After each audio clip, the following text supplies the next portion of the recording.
Jingpule na kashiti u Paulus pukhuj siya u Titus kalanong kabalay, kadukod iway hadu henyo.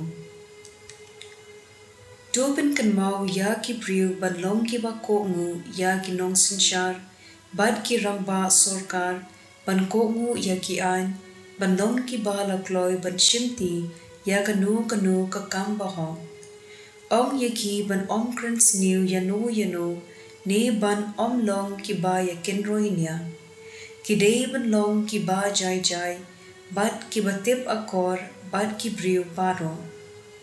Kin mau kuno mangiru ngilong, menno ki babi, ki batam sneng, ban ki bom ngen, ngila long ki mrau, jong ki jingkwa brai, bat jong ki jing thala harukom. Ngila im ha ka jing sniu, bat ka jing pihun, ki ba la isi da ki briu, ban ki ba isi iway ya iway. Henry haba ka jing sbun, bat ka jing id u Blei nong pen em jungi, kalapau la penlat yengi, om namar bangi la dawa, dala kikam. Henry namar ba u isen e yengi. Ula pen em yengi, da ka jing ha batimai jong ka baptisma, bat da ka jing pentamai jong u mensim bukhun. Ulat helut ya uni umensiam hangi, leng ba u Jesu Christ u nong pen em jungi, pa untuk pen long yengi ki bahok da ka jing ai e jungu, ban bangindup long ki nong yo pateng da ka jing kermen ya ka jing em bom jukon, ka ktien jong u try. Kasam alpulai kadkod iway hadu Henry.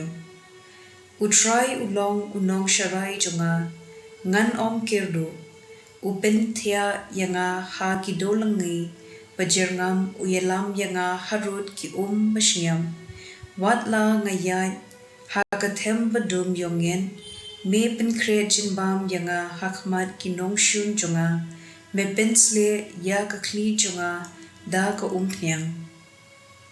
Ka gospel kat kum u Lukas bukhut kilanong kapakat hinyo, kadukot katway hadu kat kandai. Ban led cha Jerusalem, u Jisu ulayat lingba ka Samaria bat ka Galilea. Haba ularung hakaway ka nongren, shipho ngon ki basa nyang lengkod kila wan shu, kila yeng paji, bat kila pertajam, ko Jisu kenrat do isen e yengi.